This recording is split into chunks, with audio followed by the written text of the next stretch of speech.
જય જવાન, જય કિસાન, જય મૂલ્ય.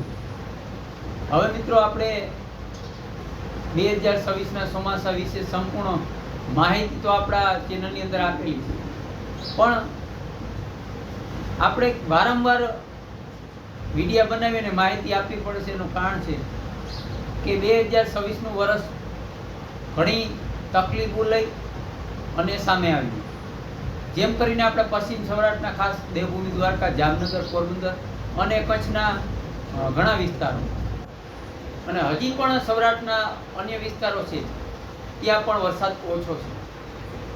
પછી મધ્ય ગુજરાતના સેન્ટરો છે એમાં પણ વરસાદ ક્યાંક ઓછો છે અને દક્ષિણ ગુજરાતના પણ વર્ષનો જે વરસાદ થાય એ મુજબ વરસાદ નથી.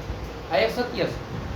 પણ આવનારા દિવસોની અંદર અત્યાર સુધી તો જે થયું એ આપણે સમજ્યું, જોયું એટલે આપણે ખબર છે, પણ આગળ શું થવાનું છે તો એમની સંપૂર્ણ માહિતી આજે મારા ચેનલની અંદર હું આપીશ. મિત્રો ખાસ કરી અને આ વિડીયો જેટલો બને એટલો શેર કરજો, જેથી કરતાં આપણા ઓલ ગુજરાત, સૌરાષ્ટ્ર અને કચ્છના ખેડૂત સુધી આ સારી માહિતી અને આગળ હજી પણ આપણે ક્યાં વરસાદ થશે અને કેવા વરસાદ થશે તેની સંપૂર્ણ માહિતી આપીશ.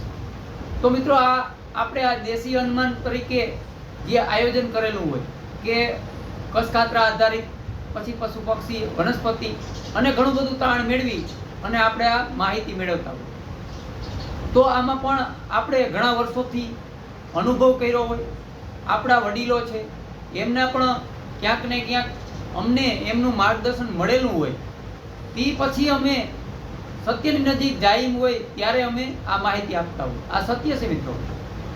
પણ એવી વાતો અને ઘણા આપણા ઓલ ગુજરાત, સૌરાષ્ટ્રની અંદર ઘણા એવા ખેડૂત ભાઈઓ છે કે તે કેટલા વર્ષોથી અનુભવ કરે છે, એમને સાથે પણ હું ફોન કરી અને વાત કરેલી છે અને એ સતત મારી સંપર્કમાં પણ છે.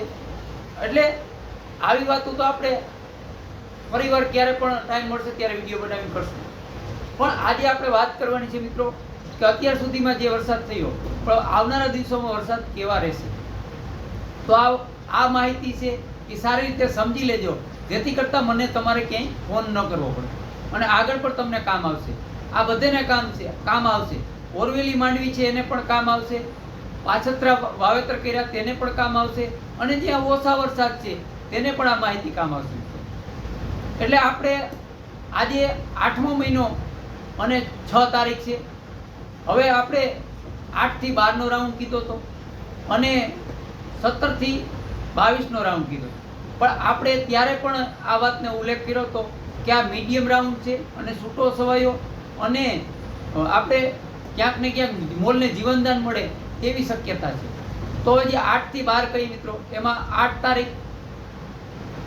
તારીખ ઉત્તર ગુજરાત અને મધ્ય ગુજરાત એની એ વિસ્તારોની અંદર વરસાદ થાય તેવી શક્યતા છે. પછી આપણે કચ્છના વિસ્તારોની અને પશ્ચિમ સૌરાષ્ટ્રની કે અન્ય સૌરાષ્ટ્રની વાત કરીએ તો મિત્રો તેમાં પણ ક્યાંક ને ક્યાંક આપણે 9 થી 13, 14 તારીખ સુધીમાં ગણ કરે અને ટેકો થયો વરસાદ થાય તેવી શક્યતા છે. પછી આપણે 17 થી 22ની વાત કરી મિત્રો, એમાં આપણે એવું પણ સમજી શકીએ કે તેમાં પણ ક્યાંક મીડિયમ વરસાદ થાય તેવી શક્યતા છે. આ રાઉન્ડ છે એ આપણે 8 થી 18 કઈ કે 9 થી 19 કઈ મિત્રો, એમાં છૂટા છવાયે મીડિયમ વરસાદ જોવા મળશે અને જ્યાં વરસાદ ઓછો છે ત્યાં આશા રાખીએ કે ત્યાં પણ સારો વરસાદ થાય એવી આશા રાખીએ. પણ મિત્રો જે પણ સત્ય છે એ તમને માહિતી આપવાનો પ્રયત્ન કર્યો. પણ આગળ 27 ઓગસ્ટથી પવનની દિશા પણ બદલશે. જે ઘણા મિત્રો કહે છે કિશોરભાઈ આ પવન ક્યારે બદલશે, તો 27 ઓગસ્ટથી પવનની દિશામાં ઘણો બધો સુધારો અને ફેરફાર થઈ જશે અને 27 ઓગસ્ટથી સારા વરસાદ અને સપ્ટેમ્બરની 10 તારીખ સુધીમાં જ્યાં પશ્ચિમ સૌરાષ્ટ્રના અને અન્ય વિસ્તારોમાં જ્યાં વરસાદ ઓછો છે ત્યાં પણ સંતોષકારક અને ક્યાંક પાણીની વ્યવસ્થા થાય તેવો વરસાદની શક્યતા પૂરેપૂરી છે મિત્રો. અને આશા રાખીએ કે સપ્ટેમ્બર મહિનાની જે આપણે તારીખો છે એમાં લાંબો ગેપ પણ નથી. સપ્ટેમ્બર મહિનાની આપણે 1 સપ્ટેમ્બરથી 10 સપ્ટેમ્બર અને 15 સપ્ટેમ્બરથી 20 સપ્ટેમ્બર અથવા 13 થી 18 સપ્ટેમ્બર અને સપ્ટેમ્બરના એન્ડમાં પણ એક રાઉન્ડ છે. એટલે સપ્ટેમ્બરમાં મારા અંદાજ પ્રમાણે મિત્રો સૌરાષ્ટ્રની અંદર અને કચ્છના વિસ્તારો તેમાં પણ સારામાં સારો લાભ મળશે. પછી આપણે ઉત્તર ગુજરાત, મધ્ય ગુજરાત અને દક્ષિણ ગુજરાતમાં પણ સારા વરસાદ સપ્ટેમ્બરમાં થશે. પણ સપ્ટેમ્બર પછી ઓક્ટોબરમાં શરૂઆતમાં છૂટો છવાયો રાઉન્ડ છે. ઓક્ટોબર એટલે 10મો મહિનો, 10મા મહિનાની 15-17 તારીખે એક મીડિયમ વરસાદ છે. પણ ઓક્ટોબર મહિનાની 10મા મહિનાની 21 તારીખથી જે રાઉન્ડ ચાલુ થશે એ નવેમ્બરની 8 તારીખ સુધી ભારે અને અતિ ભારે વરસાદ થાય તેવી શક્યતા છે મિત્રો. એટલે નવેમ્બર મહિનો એટલે દિવાળી આવી જશે 9 તારીખે, એટલે 11મો મહિનો થાય. એટલે 10મા મહિનાની 21 તારીખથી 11મા મહિનાની 8 તારીખ સુધી એક રાઉન્ડ મોટો છે, તેમાં પણ ભારે અતિ ભારે વરસાદ થાય. ગઈ સાલ જે માવઠું થયું હતું તેથી પણ તીવ્ર વરસાદ થાય તેવી શક્યતા છે. એ માવઠામાં લેખાણતું આજ પહેલા વરસાદમાં લેખાશે.